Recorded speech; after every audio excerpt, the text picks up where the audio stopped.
nasab kiai, dengan alasan kajian nasab yang dipakai dalil. Oh begitu kita lihat kitabnya dia pakai teori-teori nasab dari kitab-kitabnya salah satu Syekh Ibrahim bin Mansur.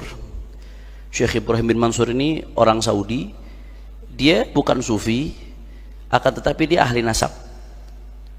Saya sependek penelitian saya di dalam masalah ini, di abad ini atau di zaman ini salah satu ulama yang paling detail bicara teori ilmu nasab ya, saya nggak bicara pencatatan nasab, teori ilmu nasab itu diantaranya Syekh Ibrahim bin Mansur Al-Amiri.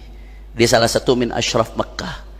Banyak kitabnya luar biasa, diantaranya Muqaddimah fi ilmil ansab, Madkhal ila ilmil ansab, kemudian Al-Ifadhah tentang syuhra wal istifadah, kemudian Usul wa Qawaid fi kashfi mudda'i syaraf wa muzawwirin nasab. Banyak, bagus karya beliau. Nah, teori-teorinya nih dikutip sama almarhum Ibnu Sarman. Tahu almarhum Ibnu Sarman? Nah, udah dah, nggak usah panjang lebar dah. Ini majelis mulia, saya nggak mau memperkeruh majelis mulia ini dengan penyebutan yang kurang-kurang enak, saudara. Teori-teorinya dikutip secara sepotong-sepotong untuk memperkuat tesisnya dia, tesis. Padahal bukan tesis, clipping, saudara.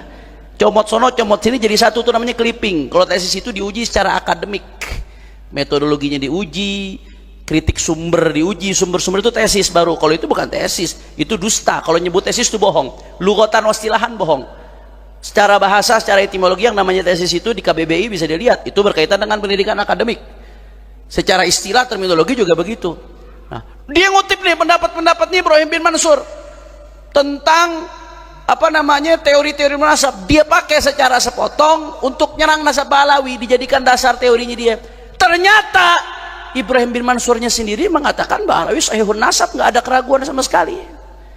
Jadi kaidahnya dikutip, isbatnya dibuang. Akhirnya kemarin Gus Rumel Abbas datang nemuin Ibrahim bin Mansur masih hidup orangnya, mudah-mudahan Allah kasih panjang umur, sehat walafiat. Ditemuin, diwawancara, ini gimana Syekh?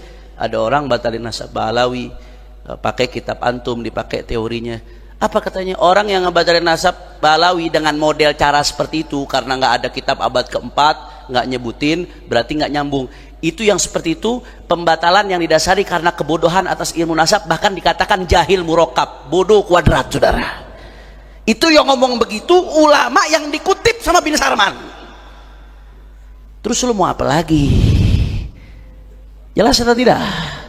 Saya ada yang menarik. Dulu alhamdulillah ulama kita nih bangga sama ulama-ulama Nusantara. Begitu banyak ulama-ulama Nusantara yang go internasional dengan kealimannya. Dulu ada Syekh Nawawi Al-Bantani, Sayyidul Ulama Al-Hijaz, pemimpin ulama Hijaz di zamannya. Ngakuin juga Balawi di kitabnya yang namanya Syarah.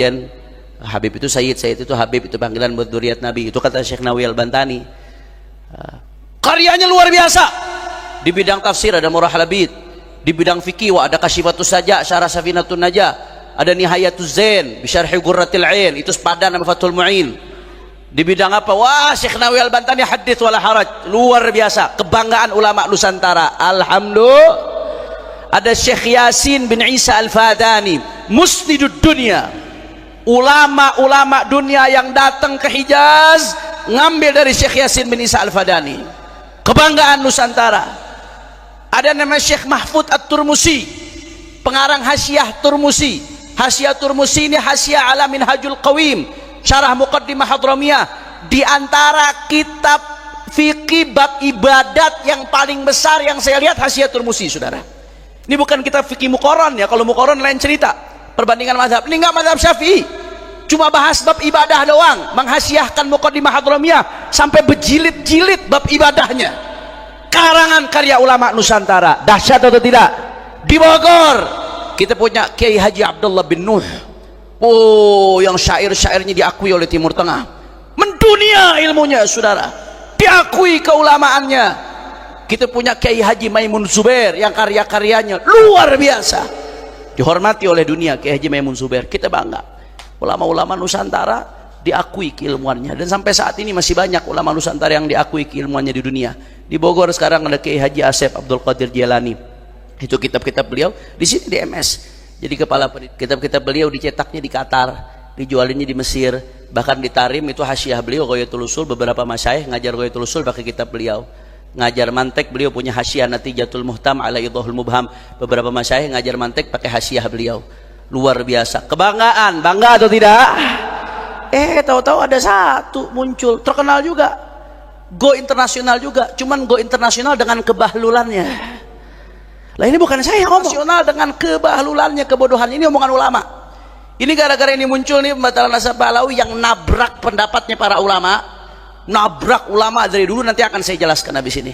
Itu sampai memancing komentar ulama internasional. Wah, komentar ulama nasional nggak main-main, langsung bahasanya bodoh. Ada profesor doktor dari Malaysia, Al-Mahdali bangsanya, Profesor Aqil Al-Mahdali, profesor doktor, orang alim, sepuh, nulis tentang masalah ini. Kata dia, apa ini orang yang ngebatalan nasab Pahlawi? Kata dia, ini Al-Mahdali, bukan Pahlawi beliau, Al-Mahdali. Kata dia, orang yang ngebatalan nasab Pahlawi di Indonesia yang rame-rame ada yudha fi shaffil majanin, kata dia. Musinya ditaruh di barisannya orang-orang gendeng, orang edar. Go internasional nggak? Wah, hebat go internasional. Satu lagi kemarin, Mufti Mesir, Grand Mufti Mesir, Syekh Ali Jum'ah. Grand Mufti Mesir kemarin rame. Ada orang Indonesia nanya, mungkin karena di Indonesia lagi ribut di medsos. Sebenarnya ributnya di medsos, di dunia nyata sih alhamdulillah. Betul atau tidak? Di medsos saja ributnya. Ada yang nanya ke Grand Mufti Mesir, Syekh, ma ra'yukum fi nasabi Pahlawi? Bagaimana menurut antum tentang nasabnya Pahlawi? Apa kata Syekh Ali Jum'ah? Kata beliau, ini Grand Mufti Mesir mengatakan, nasab Pahlawi thabitun indana bil ijma'. Menurut kami nasabnya sah secara ijma', kata Grand Mufti Mesir nih. Malah hadu syakik fi abul tarikh, kata dia. Sepanjang sejarah nggak ada satupun yang meragukan, kata Grand Mufti Mesir.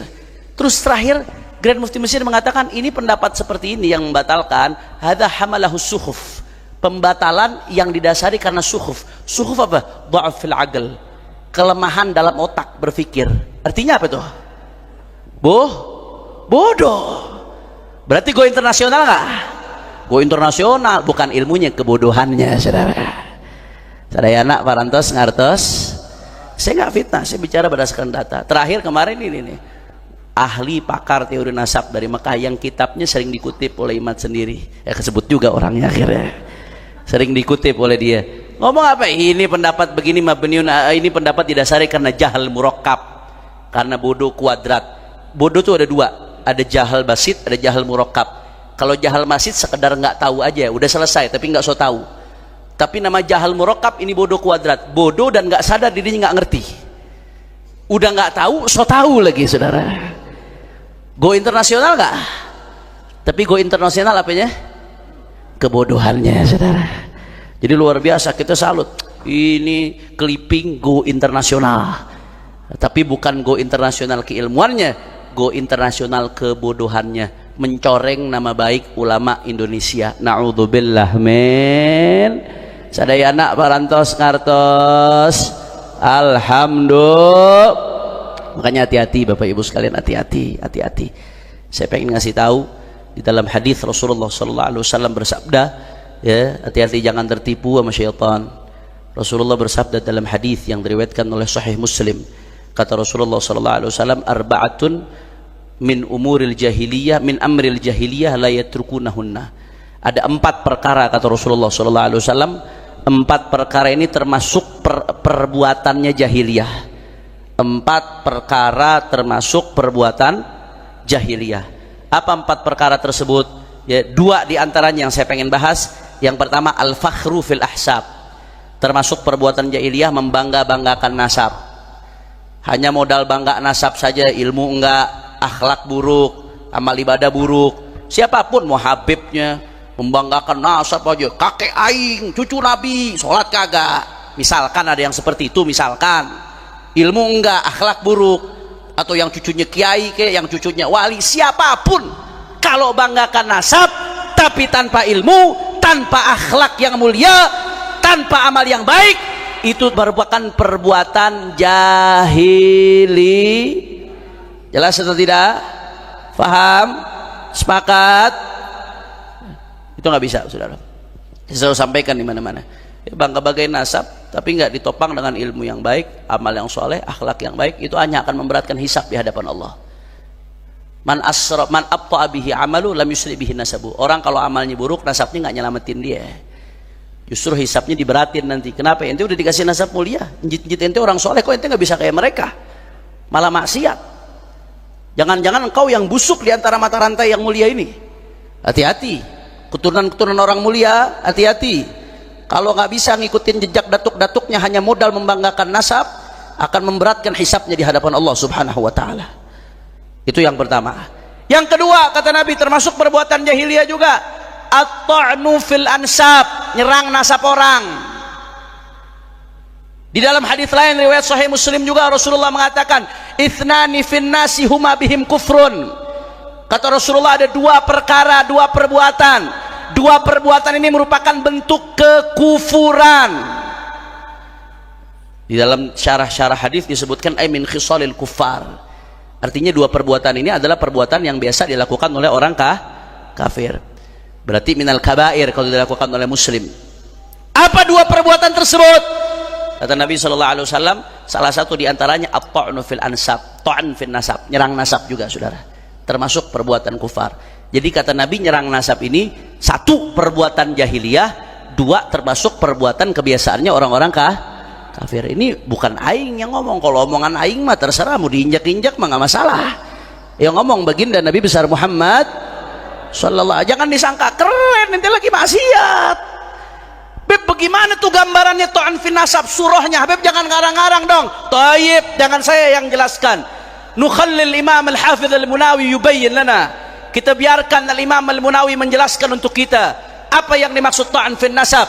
Kata Al-Hafidh Al-Munawi dalam kitabnya At-Taisir, begitu pun dalam kitabnya Faidul Qadir, yang dimaksud dengan ta'an fin nasab yang merupakan perbuatan jahiliyah dan merupakan perbuatan kufar, binahwi qadhin fi nasabin thabata fi zahiri syara'. Dalam keterangan lain, bi an yaqul fulan laisa min dzurriyyat fulan, fulan laisa min dzurriyyat fulan. Kata Al-Hafidh Al-Munawi, ta'an fin nasab itu gambarannya menyerang nasab yang sudah dianggap sabit dalam pandangan syariat. Udah jelas dalam pandangan syariat, jelas fulan anaknya fulan, fulan keturunan fulan. Tahu-tahu ada pahlawan kesiangan datang mengatakan fulan bukan keturunan fulan, fulan bukan keturunan fulan. Padahal udah sabit dalam pandangan zahir syariat, itu udah sabit. Itu kata Nabi termasuk ta'an fin nasab, perbuatan jahiliyah dan termasuk perbuatannya orang-orang kafir. Coba kita lihat bagaimana dalam kasus yang lagi ramai, kasus Pak Alawi. Saya sebut aja, saudara. Saya nyebut ini bukan karena butuh pengakuan, hasya wa kalla. Pengakuan itu datangnya dari ulama, bukan untuk bangga-banggaan nasab. Bangga-banggaan nasab kalau tanpa amal yang baik hanya akan memberatkan hisab di hadapan Allah. Tapi kesian kalau ada umat yang sampai ikut-ikutan jatuh dalam dosa ta'an fin nasab, kesian.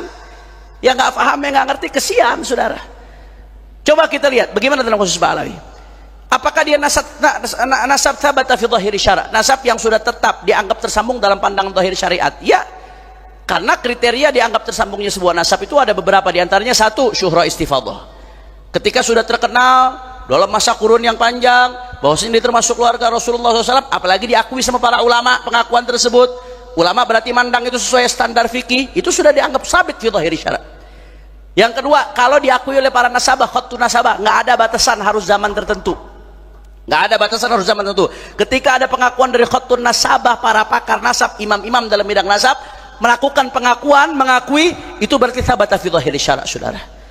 Apakah nasab Pak Alawi diakui, Habib, oleh para ulama, para ahli nasab, para ahli fikih, para ahli sejarah? Saya santri, orang bodoh, santri, juaihil, bukan jahil lagi, juaihil, tuailib, santri, bukan kiai, saya bukan ulama. Saya pribadi neliti, ngumpulin itu pengakuan terhadap keabsahan nasab sadah Pak Alawi, atau status mereka sebagai sadah, atau status mereka sebagai asyraf, atau status mereka sebagai Husaini, keturunan Sayyidina Husain bin Ali bin Abi Thalib radhiyallahu taala anhu arda. Saudara, itu saya ngumpulin nggak kurang dari 140 kitab yang ditulis oleh ulama non Pak Alawi, di luar Pak Alawi, nggak kurang dari 140 kitab. Itu yang saya pribadi kumpulin. Di Oman ada lagi ulama yang ngumpulin tuh 170 yang dia dapat. Saya 140, di 170. Saya ranking 2 berarti, saudara. Dia ranking 1. Cuman dia ulama, saya tolib, santri markas syariah. Siapa aja di antara yang ngakuin? Ulama-ulama besar. Ada Imam Al-Janadi dalam kitabnya As-Suluk fi Tabaqatil Muluk ngakuin Pak Alawi, ketersambungan nasab mereka. Ada ulama namanya Al-Khazraji dalam kitabnya Al-Iqdul Fakhir ngakuin. Ada ulama namanya saudara Asy-Syarji Az-Zabidi, pengarang Tajridus Sharih. Kalau yang ngaji di pondok-pondok salafiyah itu ada Mukhtasar Sahihul Bukhari, namanya Tajridus Sharih, Mukhtasar Sahihul Bukhari. Itu dibaca di banyak pondok-pondok salafiyah buat pasaran biasanya. Itu beliau punya kitab lain namanya Tabaqatul Khawas Ahli Sidqi wal Ikhlas. Di situ beliau ngakuin nasab Ba'lawi, bahkan beliau nyebutin Sayyidina Abu Bakar bin Abdullah bin Abu Bakar, itu yang dikenal dengan Al-Aidrus, dengan tanggal wafatnya lengkap disebutin. Ada kitab namanya Tuhfatuz Zaman fi Tarikh Sadatil Yaman yang ditulis oleh Imam Husain bin Abdurrahman Al-Ahdal. Husain bin Abdurrahman Al-Ahdal menulis Tuhfatuz Zaman. Ini bukan kitab kaleng-kaleng kalau anak zaman sekarang. Ini kitab Tuhfatuz Zaman diakui oleh Ibnu Hajar Al-Asqalani. Jadi kata Imam As-Sakhawi, muridnya Ibnu Hajar Al-Asqalani, Khatimatul Muhaddithin, Khatimatul Huffaz Ibnu Hajar Al-Asqalani, itu kata Al-Sakhawi, Al-Imam Ibnu Hajar Al-Asqalani menjadikan kitab Tuhfatuz Zaman sebagai salah satu rujukannya dalam bidang sejarah. Di dalam Tuhfatuz Zaman diakui nasab Ba'lawi, bahkan Faqih Muqaddam disebutkan di situ Muhammad bin Ali Ba'lawi, awal man tasawwaf min Bait Al-Abi Alawi. Situ disebutkan saudara. Nggak sampai di situ. Saya kalau udah bahas ini naik darah urusannya apa jadi ya.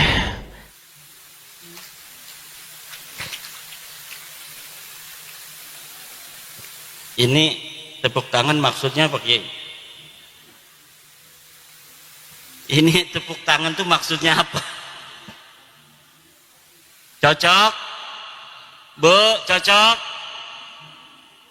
Setuju Bu? Habib bukan turunan Nabi, setuju? Sebelah sini, Habib bukan turunan Nabi, setuju? Yang keras. Saksikan, udah 2 kali menyaksikan. Orang Purbalingga sudah bersaksi, sekarang merembet ke Banjarnegara. Asyhadu anna Ba'lawi laisu min dzurriyyatin Nabi sallallahu alaihi wasallam. Ayo bareng-bareng.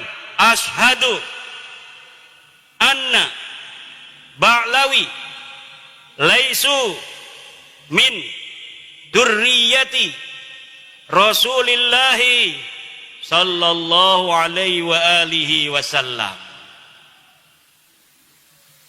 Aku bersaksi bahwa sesungguhnya Ba'lawi, Habib bukan keturunan baginda Nabi Muhammad sallallahu alaihi wasallam.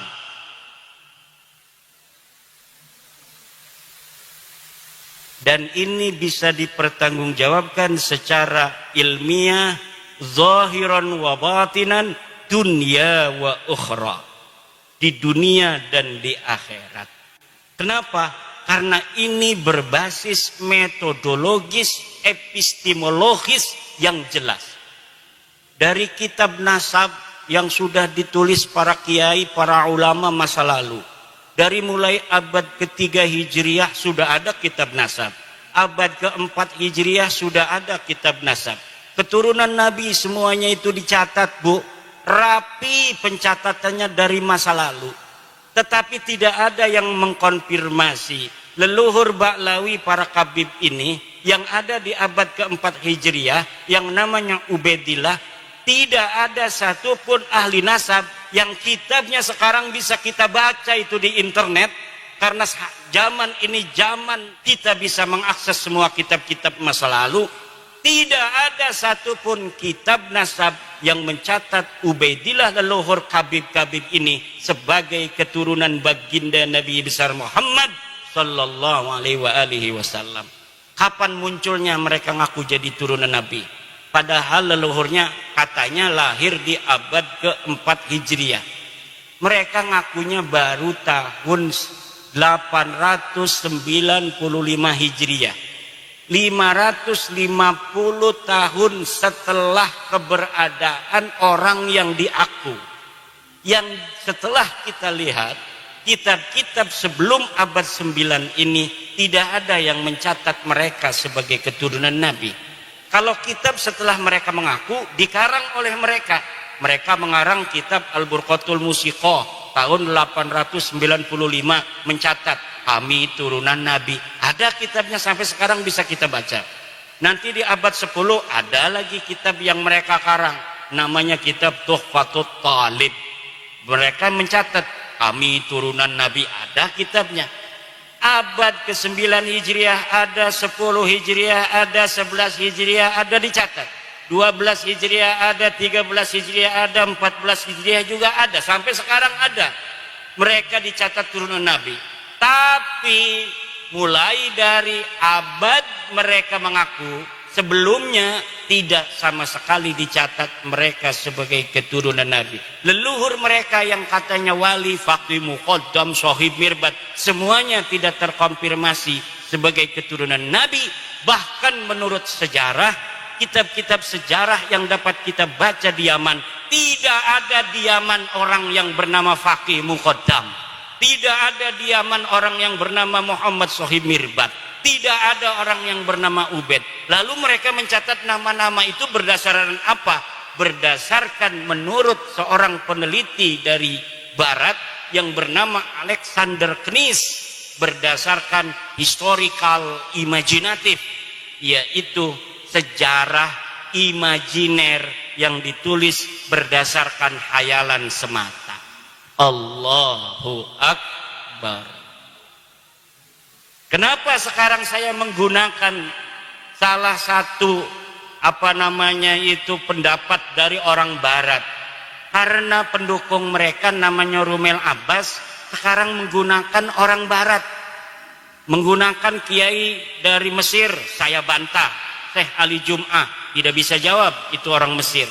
Orang Iran namanya Mahdi Rojai bikin video bahwa dia mendukung Ba'lawi sebagai cucu Nabi. Saya bantah, tidak berani jawab, tidak berani diskusi dari Iran. Ulama Iran tidak berani melawan ulama dari Jawa, Indonesia. Ulama Mesir tidak berani melawan ulama Jawa, Indonesia. Ulama Yaman tidak berani melawan orang Jawa, Indonesia. Siapa di dunia ini yang mau bela Balawi, silahkan daftarkan diri untuk melawan ulama dari Indonesia, putra Nusantara asli. Gak bakal ada yang berani. Kenapa tidak ada yang berani? Gak ada dalilnya. Kenapa tidak ada dalilnya? Ya memang palsu. Kenapa palsu? Ya memang bukan turunan Nabi Muhammad. Kalau bukan turunan Nabi Muhammad, turunan Nabi siapa? Nabi Adam. Sama saya, sama kiai, sama polisi, turunan Nabi Adam semua. Ya udah, kita udah, kata saya, kita bukan benci ente, Bib. Bukan benci, cuma ente salah. Ente bukan turunan Nabi, jangan ngaku-ngaku turunan Nabi lagi. Ayo kita, nggak apa-apa kamu bukan orang sini, haplogrupnya beda dengan kita juga. Kita anggap saudara di Indonesia. Tapi jangan bodohin anak-anak Nusantara. Jangan ngaku-ngaku cucu Nabi, minta-minta duit, keliling-keliling dawir. Jangan minta-minta duit sama pengusaha untuk membangun sesuatu, membangun pondok dan lain sebagainya, padahal buat beli mobil. Udah sadar bahwa ente bukan cucu Nabi, nggak ada dalam kitab nasab, nggak ada di dalam kitab sejarah, tes DNA-nya orang Kaukasus. Haplogrupnya G. Haplogrup G itu orang Kaukasus, sekarang yang banyak itu di daerah Turki. Orang India di daerah Pakistan yang berbatasan dengan Afghanistan, suku Kalas. Ini Ba'lawi ini miripnya dengan orang suku Kalas di India, daratan India. Sekarang masuk ke Pakistan. Makanya wajahnya mirip wajah India. Dan siapa namanya itu? Reporter dari Ba'lawi perempuan, Najwa Shihab, itu telah dites DNA 48% DNA-nya orang India. DNA-nya Najwa Shihab itu silakan lihat di Google, 48% orang India. Saya cari orang India yang garis lakinya itu haplogrup G, itu suku apa? Suku Kalas yang ada di India dan suku Paswan yang ada di India. Mereka mempunyai keunikan tersendiri. Jadi haplogrup G ini punya satu keunikan. Dulu ketika mereka masuk agama Yahudi di abad 10 Masehi, Mereka mengaku keturunan Nabi Ishak yang ke-13. Ketika mereka ada di India, di Kalas, di dataran Pakistan sekarang, mereka mengaku keturunan Alexander Agung. Ketika ada di India beragama Hindu, mereka di suku Paswan mengaku sebagai keturunan daripada Dursusana. Ketika di Islam di Indonesia dan di Yaman, mereka mengaku sebagai keturunan baginda Nabi besar Muhammad sallallahu alaihi wasallam. Kayaknya hafal grup G ini kalau dia agama Kristen ngaku sebagai anaknya Yesus Kristus. Untung Nabi Isa nggak punya istri, nggak punya anak. Kalau Nabi Isa itu diriwayatkan punya anak, mereka banyak yang akan masuk Kristen mengaku sebagai keturunan Yesus Kristus. Sayangnya Yesus nggak punya anak. Di Indonesia mereka nyangkol-nyangkol juga kepada pahlawan-pahlawan Indonesia. Ada yang mengaku keturunan Hamengkubuwono, ada yang mengaku sebagai keturunan Sunan Giri. Jalur lakinya kami dari Balawi, jalur perempuannya dari Sunan Gunung Jati. Ada yang ngaku ke Banten. Kebetulan saya ini salah satu nasabah di Banten sejak 2012. Jadi sudah agak hafal seluruh keturunan-keturunan Sultan Banten dan di mana adanya komunitas keturunan Sultan Banten. Ada seorang Balawi ngaku keturunan Sultan Banten dari ibunya katanya. Dari siapa? Dari Pangeran Mesir bin Sultan Ageng Tirtayasa. Saya langsung hubungi keturunan Sultan Mesir yang ada di Pontang, dekat dengan Kresek, masuk Kabupaten Serang. Betul nggak ada susunan nasab seperti ini yang dari keluarga Pangeran Mesir? Ini bohong Kiai, ini palsu. Palsu. Mereka mengaku keturunan Jogja dari Hamengkubuwono II. Saya teliti, saya konfirmasi kepada peneliti nasab di Jogja, palsu. Ngaku Sunan Giri, palsu. Ngaku apa saja, ngaku kiai, ngaku ulama. Masa ulama nggak suruh baca kitab dari kiri ke kanan? Selama ini yang dibicarakan berarti bukan berdasarkan ilmu, berdasarkan hafalan anak-anak mau tampil pidato itu. Mau tampil pidato dia hafalin gitu. Tapi ndak mondok, sehingga dia nggak paham.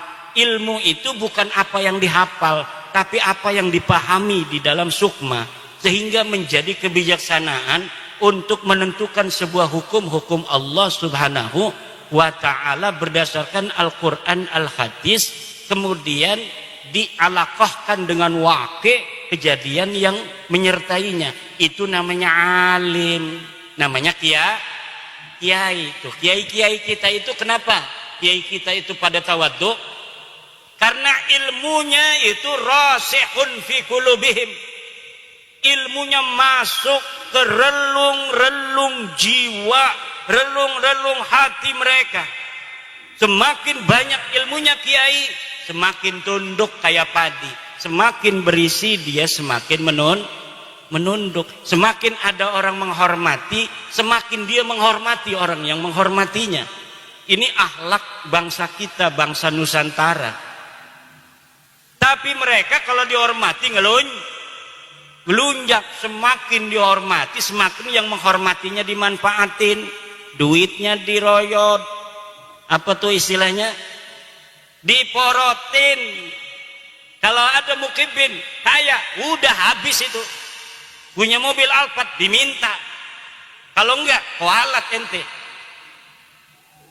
Orang mengkritik mereka, kata Novel Anidrus, orang yang berani mengkritik Habib itu adalah dajjal. Tidak ada itu dalam ajaran.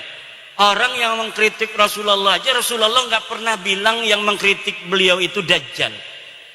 Sahabat beberapa kesempatan diriwayatkan pula itu bermusyawarah dengan Rasul, bertanya, wahai Rasul, apakah pendapatmu ini berdasarkan wahyu, apakah berdasar pendapatmu sendiri? Kalau berdasarkan wahyu, kita harus ikuti. Kalau berdasarkan pendapatmu, bolehkah kami memberikan masukan apa yang seharusnya kita lakukan dalam perang ini? Itu aja Rasulullah. Apalagi manusia biasa. Manusia biasa itu Bapak Ibu, kalamuhu yuraddu wa yuqbalu qauluhu illa sahibah hadal qabri. Kalimatnya, kata-katanya, pendapatnya itu boleh diterima, boleh ditolak, illa sahibah hadal qabri, kecuali baginda Nabi besar Muhammad. Lalu ajaran yang mengatakan orang mengkritik Habib itu adalah dajjal dari mana? Kalau bukan dari ajaran Islam. Mungkin mereka punya ajaran agama lain yang tidak ada dalam ajaran agama kita. Dalam agama kita, inna akramakum indallahi atqakum. Seluruh manusia itu sama. Sesungguhnya orang yang paling mulia di antara kalian adalah orang yang paling bertakwa. Kata mereka yang paling mulia adalah kabaib. Walaupun tidak ibadah, walaupun tidak sholat, walaupun tidak alim, mereka tetap mulia. Karena kemuliaan mereka adalah zat. Sedangkan orang alim, kiai, polisi, presiden, itu sifat kemuliaannya. Kalau dia sudah tidak jadi presiden, dia tidak mulia lagi. Kalau kiai gila, katanya tidak mulia lagi. Tapi kalau kabaib, dia gila, tetap dia mulia. Kenapa? Karena di dalam dirinya ada darah Rasulullah.